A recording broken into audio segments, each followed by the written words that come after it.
Hey there, this is Jodi Clock, and welcome to my podcast, I Woke Up Dead, Now What? In our conversations, we'll talk about real issues that everyday people face should they wake up dead without a life after death plan in place. Join me as we explore the how-tos on preparing for you or your loved one's passing without breaking the bank. And let's not forget about those pets too. Now, don't you fall asleep.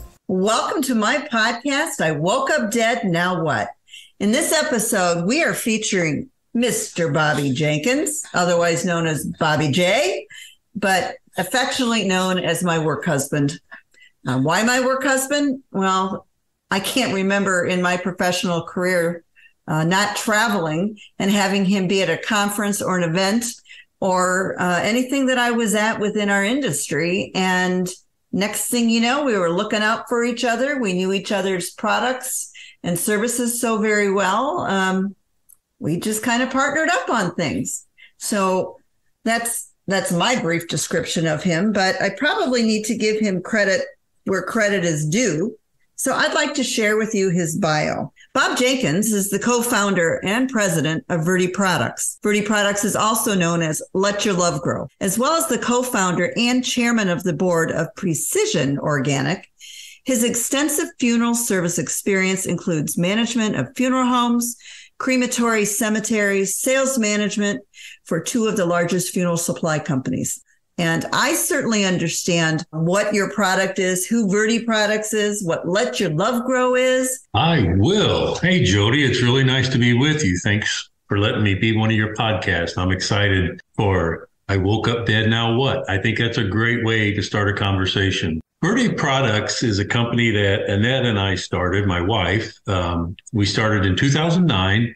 Really out of love for our little dachshund that we had.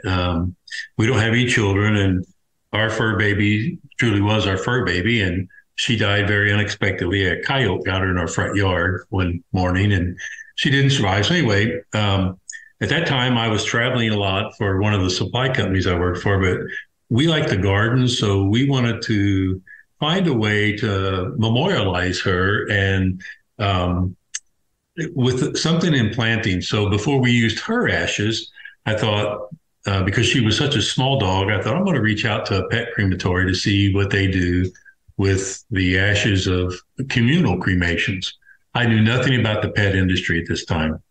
So I called up the local crematory and asked them, hey, do you have any ashes that families don't want back? He goes, we have a bunch of them. I said, could I buy some? He goes, oh, no. Come by, we'll give you all you want. So he gave me these. And you know, Jodi, as a funeral professional that I've been in the industry for over 45 years, we do call them ashes. But in fact, ashes are 100% bone. And a lot of people don't know that. And when, a cremation is a reduction of the body by flame to the skeletal remains. And then the skeletal remains are pulverized into small particles that resemble ash, but they're actually bone. So when I picked up, he gave me 2 large tubs of bone. And when I picked them up, I thought, oh my gosh. And I said, so what do you do with all this? And he said, well, we take them to the landfill. And I just thought, that's not acceptable. I don't care if a family wants their pet back or not, but I don't think the family would want their pet, their loved one, to go to a landfill. So that kind of set us off on this journey. We started out trying to create a product for Annette and I to memorialize our dog Silky, but then we saw this bigger picture of, communal cremated remains, ashes, whatever, going to a landfill. So we started developing a product. We did it here at our house. Our neighbors liked what we were doing. They wanted to do some things. So our plants kept dying. We thought, what's going on? We got introduced to a laboratory. They tested it and they're like, okay, we can't get it to work. So they said, let's stop. Let's analyze the compost material that you've made, and let's analyze cremated remains. Because we knew cremated remains had calcium and phosphorus and all these elements in it, but we didn't really know what they contained. And so after a few bucks in investing in laboratory research, our product came back 100%, meaning that it would go with any type of soil and any type of plant and be a positive impact on that plant. So Bob, real quick then. So what I'm hearing you say just to kind of break it down, is when you took those communal remains, meaning the people that did not want their pets back, if I caught that, you were trying to memorialize those little guys as well, doing something and planting them, let's just say with a rose bush or somewhere in your garden. Exactly. And everything would not take root, if you will. It wouldn't grow. Is that correct? That's correct. And none of the testing that we did was disposed of as we think of throwing away. Any cremated remains we used, if the plant died and it didn't work with our product, we made sure that once we got all of our product figured out, those cremated remains were respected and put back into the environment safely. So all those pets destined for the landfill are now actively living in environments in laboratory gardens and our own garden around our house. So that's what we've done. Beautiful story. When we tested the cremated remains, the two main things that really stood out when the test came back was the sodium. We all have sodium in us, but it becomes concentrated after cremation and the skeletal remains are pulverized. And the pH. The pH was so high, nothing within our bone is plant life available. So we had to find a way to get that pH to come down. And the only solution for sodium is to dilute it. So we developed a product with appropriate ratios that helps people create memorials in their garden and house plants, or if they want to plant a large tree or whatever. Start out in the pet market. We ended up providing a product for the human market. And now we sell products in 5 countries on 3 continents.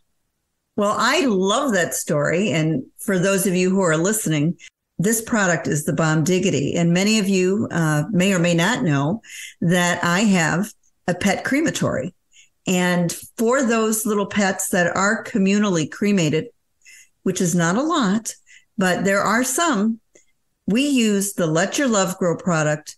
And I wish I could have taken credit for this idea, but it was a good friend of mine's in Chicagoland area who took the cremated remains and they made a butterfly garden. And so what we do is we neutralize all of the remains with the product. We do what the instructions tell us to do. And each year in the spring, we add to our butterfly garden right here at our funeral home.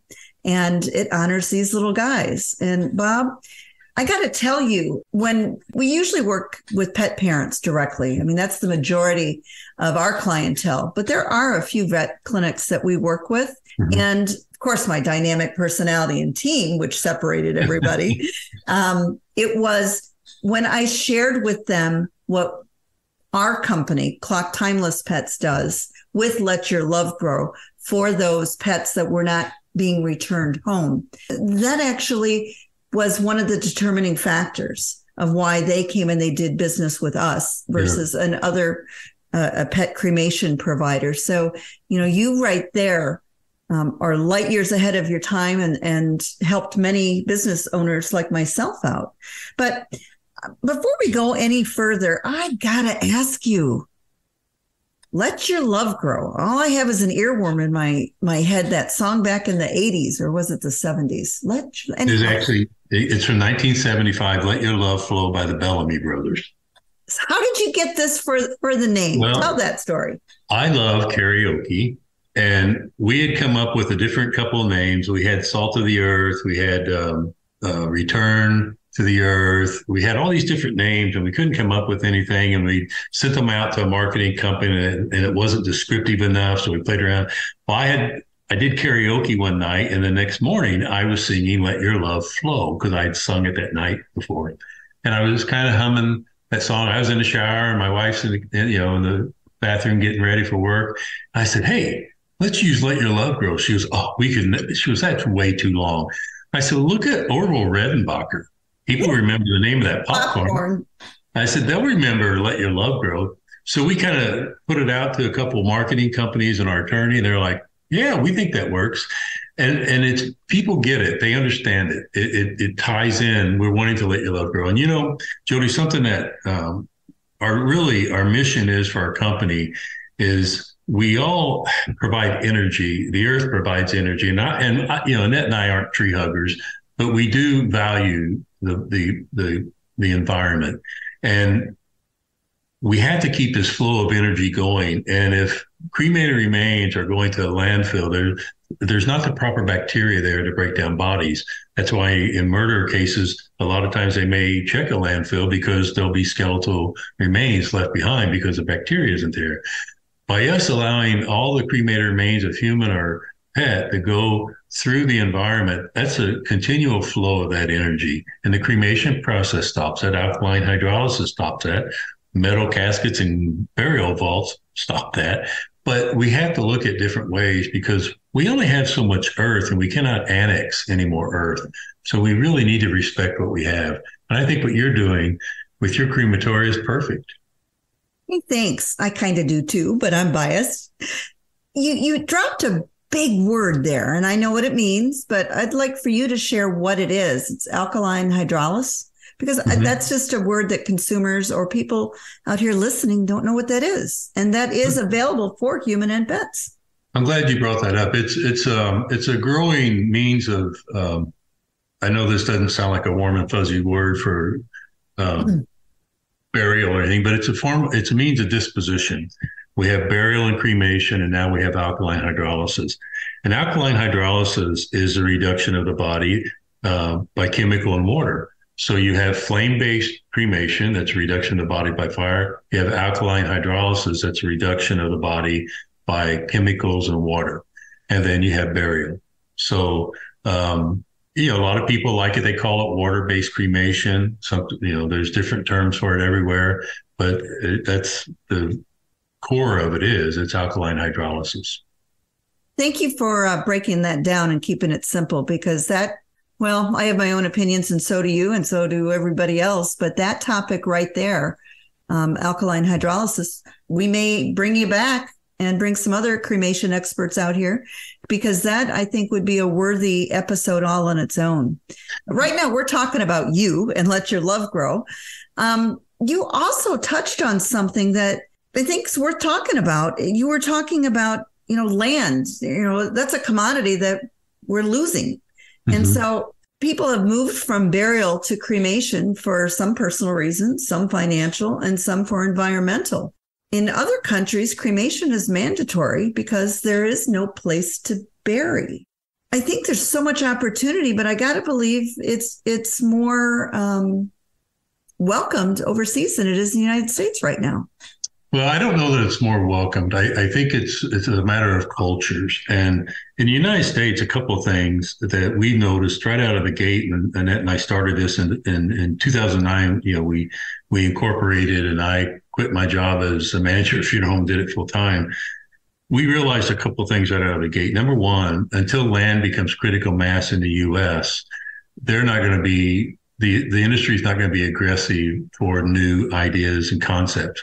Funeral service, being a funeral director, you're a funeral director, we can say this to each other, it's a stagnant industry, and it's very slow to adapt to new products and new ideas. So Annette and I always dreamed of getting outside the United States and see what could happen.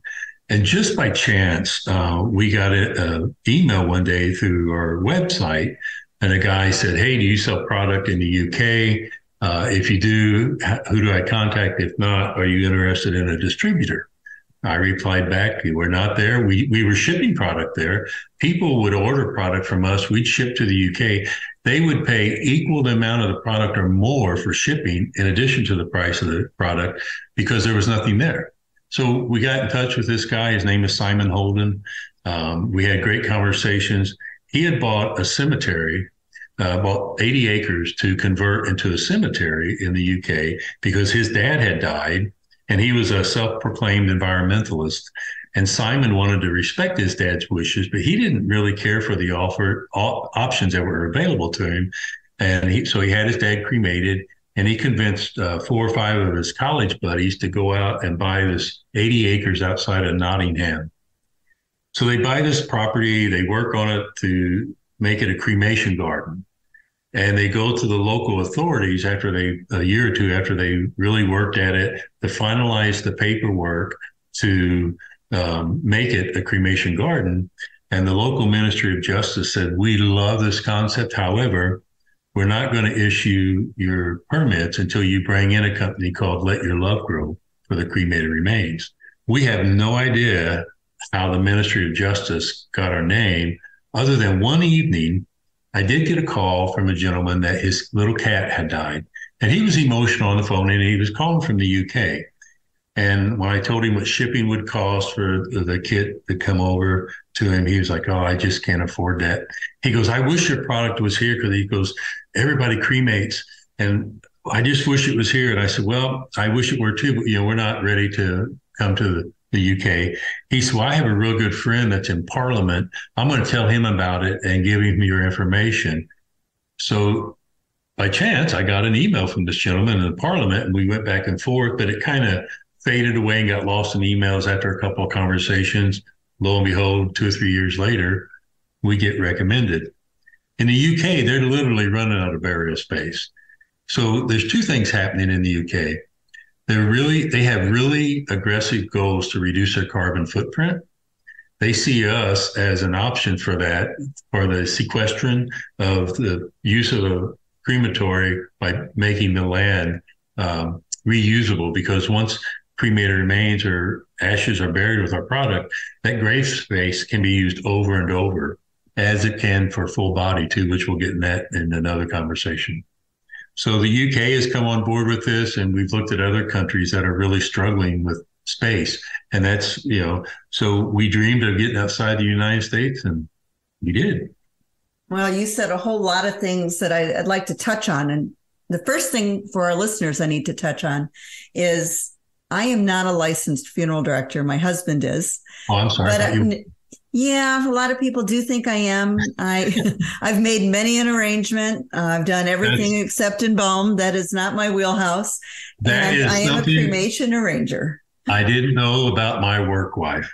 Oh, my goodness. Yeah, I have my Yep. But legally, I need to put that out there.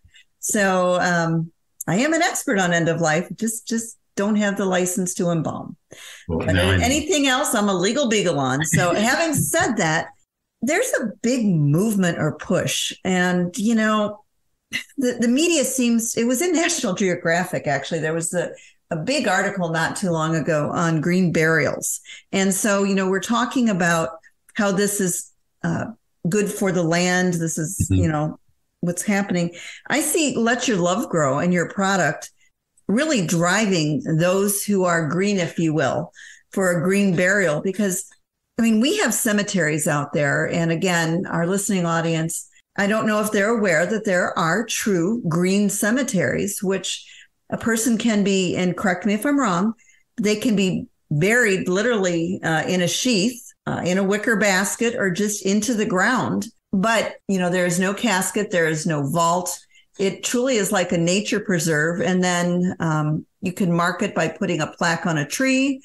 Many places are unmarked, but that is a movement that seems to be happening out west. There is one here in Michigan where I live. It's up in the Grand Rapids area, but it is not to the purest form of green. On half of their cemeteries. There are many shades of green. They're called conservation burial grounds, is what they're called. Good. Thanks for correcting me. And there's right now I want to say there's 14 of them registered across the United States, and they're pretty much across the United States. The conservation burial grounds, like you said, you can be buried in a shroud, in a wicker basket. The graves are dug by hand. There's no mowing. The grounds are overgrown with natural flowers and whatever indigenous in that area. Some of the markers can be, if a stone is found in the grave, that maybe that stone can be used. Some of them, there are GPS systems available now that can be buried with the individual, so you can find the burial space. But it's not the typical cemetery that we've grown up with and been exposed to. So the address natural burial, this is really what prompted us. Once we started experimenting with cremated remains and our product, as an embalmer funeral director, green burial was becoming more and more prevalent at that, in the early 2000s. It was starting to grow, and people were like, and funeral directors were like, I guess maybe this is here to stay. What do we do? As an embalmer, I was thinking, okay, if we're burying a body unembalmed into the ground, what happens to the bottom of that grave? What happens to the plant life and the bug life? So we started studying that in 2011, and we did it with a forensic entomologist up in Indiana, and he's world renowned for his research. So we started studying what happens when a body is buried, and we used pigs for several reasons. Number one, it was a lot less expensive than human bodies. Plus, we couldn't do human bodies without being in a university, and you have to pay a university to have their research. But secondly, the one reason we really use pigs, and Dr. Haskell explained this to me, that at the time when we started in 2011, forensic science didn't really look at pig research and body decomposition as valid compared to humans. However, they started looking at the physiology of the body compared to a body donated to science and a pig. The body donated to science more than likely had been refrigerated, possibly embalmed or frozen, because they get shipped all over the world and are used in different research methods. Where the physiology of the pig reflected more what a natural death and natural burial would be. There was no refrigeration, and the pigs we used were usually diseased or deformed. So we started using the pig bodies, we started studying, and the main thing we wanted to understand was what happened to the bottom of that grave as the body broke down, because the great pandemic plague back in the 1800s in England was the founding of the 6-foot grave. They thought, oh, if we bury everybody 6 foot deep, we'll be safe. Well, the table water got into the bottom of the grave and spread the contamination. So our whole purpose was to study that. The side effect of our study is that we found we can actually advance decomposition and protect the bottom of the grave. Our product used everything that came out of the body as a food source to break the body down quicker. So now we have a product where graves can be reused after 4 or 5 years, and there's nothing to extract when they reuse that grave. Whereas right now in the UK or any European country, in 25 years, I think they can reuse grave spaces. When they go to open that grave, they extract the bone, the skeletal remains that are there, put that in an ossuary and reuse that grave. With our product. Is this basically, it's a form of composting? Our product? If you, like you were thinking about, you put it in there. It's composting. It's enclosed compost. On steroids? In the earth. We're putting our product is a compost-based soil blend. It is. So that's where we started with the idea of doing that. Well, then in about 2014 and 15, we were down in New Zealand visiting with our distributor. And we thought, what if because they're literally running out of burial space in New Zealand. And we thought, what if we could create a way above ground using rainwater and solar to transition human bodies from our matter we are today into organic matter? So I started thinking through and I designed a system. Now I have it internationally patented. We can actually convert an unembalmed human body into organic matter using repurposed energy and creating no need for grave space or cremation. And it's totally organic. And it's called precision organic. All I have to say about that is, wow, you're going to be an overnight success after 20 years. Yeah. Isn't that the truth? I know it. I am just, ladies and gentlemen out there, it is just the coolest product. And such passion that Bob and Annette have put into this. So, I mean, we talk about funeral homes, but it's really an aftermarket. And what I mean by that is once people bring cremated remains home, whether it's for their humans or their pets, many people reach out to you afterwards, I would imagine. How do they find you? And B, what do they tell you?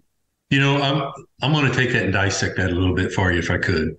Please. As funeral directors, when a family chooses burial, we have a perfect time frame that we know. You have the time of death to the burial. You have everything has to fall into place in that time frame. The music, the service, whatever, the embalming, the visitation. It's a finite period. With cremation, we as funeral directors kind of shot ourselves in the foot because we, especially in the United States, we never thought cremation would become prevalent. And now it's probably nipping at 60% of all burial or deaths now are cremated. We ask a family, what do you want to do with the cremated remains? And they say, I don't know. And we say, well, you need an urn. Okay. And that's it. A lot of times we don't tell the family what they need to do. So families have kind of gone on their own. So that's infinite of what those families do with that. They have, in the United States, there are a lot of cremated remains sitting at home in people's closets, maybe in their basements, and maybe they're in a flower vase or cookie jar. People come bringing them back to us because they see that Absolutely. we were their funeral home and they found them somewhere. Several years ago, right here in St. Louis, there was a yard sale, and this family purchased this beautiful cookie jar. They collect cookie jars, and it was heavy and it was sealed, and they got it home and they finally got it open, and it was full of cremated remains, and it wasn't identified. There was no ID tag in there. So that's sad. a first. It is That's sad. That is so sad. So what we found is, and it's beautiful, people find us. I just had a call today from a lady in North Carolina, called me up, said that her husband had died. The kids are coming in this weekend. She wants to plant a tree. She started researching using cremated remains, and Let Your Love Grow kept coming up in the Google search. Thank God. So she calls and she goes, here's my situation. She explains it to me. And she goes, but I need to have these really quick. And I said, I'll get them to you in time. And she goes, because my kids and I want to plant this tree in our farm in North Carolina, because Dad grew up on this farm. The son was going to continue living on the farm, and they wanted Dad to be a part of that farm, and they wanted to do it right. But we had a 30-minute conversation. And Jodi, it's amazing that people call. I've got endless stories like that where people do some research, luckily. And, there's other products out here that claim to do what we do, but we can honestly say everything we've done is backed by science. And in the 14 years that we've been in business, nobody has called us back and said, hey, my plant died. What do I do now? It's been a wonderful experience. And so we're proud of that because we truly back it by science. So what I hear you saying is that basically people have found you online and you're dealing with more and more consumer direct. We are, because the industry itself, again, as I said earlier, funeral industry is a stagnant industry. Funeral directors, if we put it on a funeral director display, funeral directors struggle with the fine line between educating and selling. They don't want to sell. We all know the media gives us a bad rap on that. Yeah, they don't. You have to educate a family, because a family comes in, whether it's burial or cremation, no matter how many times the families come in, they're still uncertain of the next step. And it's our privilege as a funeral director to take that family by the hand and walk them across that bridge from chaos to calm and help them step into their new life of what will be their new normal, because they've lost a person. So we have to educate them of steps. But sometimes funeral directors confuse education and selling, and it's all about education. And we found the best way to educate is the consumer, but also the most expensive way to educate is the consumer. So we've just done it by tidbits of the Bank of Bob and Annette. And, we're growing every year. We're growing and getting bigger. We're getting farther out. We are getting a lot of interest from different countries that have issues with, space and options available that are truly sustainable in cremation. One thing I want to just toss out there, we're talking about the creep factor, which is the dead space. People don't want to know. Some people may have never seen cremated remains. And so that's why the softer word is ashes. And then they're thinking, I've got to mix this together because it is, you have your compound or your mixture. And I want to go there and tell people, number one, I've done it numerous times and it is not creepy. When you get the Let Your Love product, it reminds me of something like a Miracle Grow. It is nothing weird to look at. It's light, airy, and fluffy. And when you follow the instructions, it is very, very easy. So if you are a gardener, you're going to be right at home with this. So I really don't want people to be creeped out on this. That's a great point you bring up, Jodi, because a lot of people say, oh, I have to mix it. And I said, well, if you're uncomfortable, you can go back to your service provider who did the cremation. But I get notes back that was so therapeutic to be a part of this, to get my hands in there and to mix it together. And we've not run across anybody that said, I just can't do this. Now, we have had people that want to send us cremated remains, and we don't want that to happen because cremated remains are uninsurable and irreplaceable. And if they got lost in shipping, then you have a really huge problem. But everybody we talk to that has bought our product finds it therapeutic to plant, to even scatter. We don't highly recommend scattering because our product and ash can separate. Secondly, a lot of people don't realize you have to have permission to scatter if it's not your property.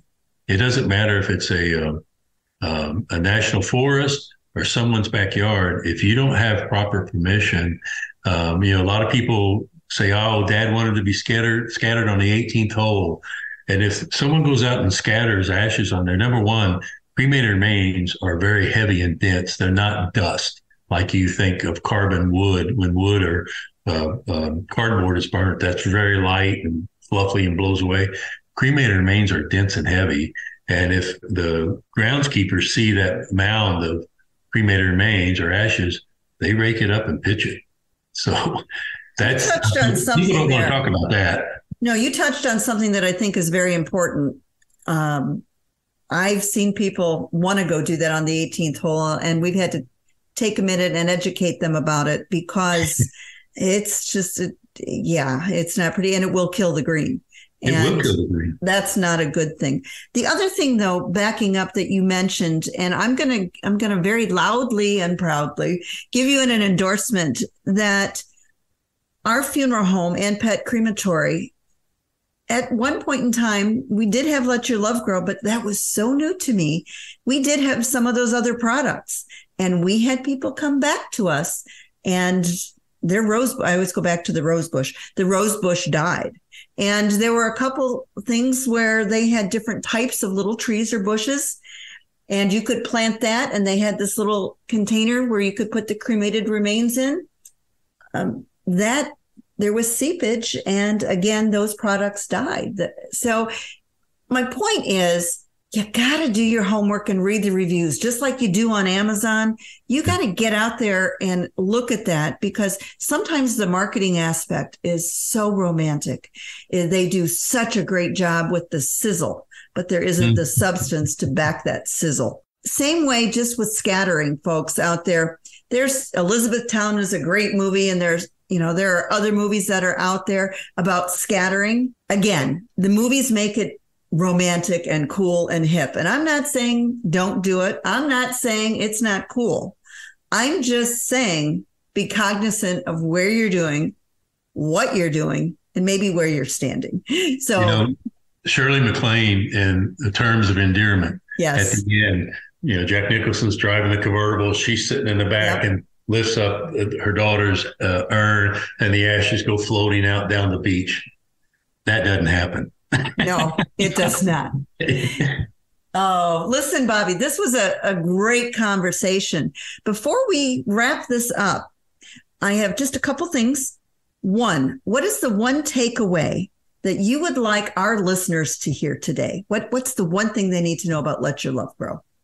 Let your loved one live on. That's what we want to do. We want that body to go back into the earth, whatever form it's in, full body or cremated body, to go back into the earth and continue the energy and the flow of energy of life. Love it. All right. How can people find you? The best way is to go directly to our website at letyourlovegrow.com. You're welcome to call us at 314-787-5557 or email me. The best email is info@letyourlovegrow.com. Woo-hoo. And since I'm your work wife, anybody can reach out to me, any of the listeners, and I will get you two connected. So listen, I will put your bio out there, and I will put all of your contact information so our listeners can also go to our website or go, click through on the podcast information and have that. And I want to thank you for your time today. Thank you, Jodi. I learned again still. Give my best to Dell. We will. Bye-bye. Bye. Hey, if you're hearing this message, you've listened to the entire episode. And for that, I want to thank you. And I am so glad you didn't wake up dead today. Please jump over to jodiclock.com and download your free copy of my family care plan. This guide will help those you leave behind should you wake up dead. I promise. Be sure to order my book, It's Complicated, based on a true story. Send me an email about topics you'd like to hear in future episodes. Until next time, thank you for not falling asleep.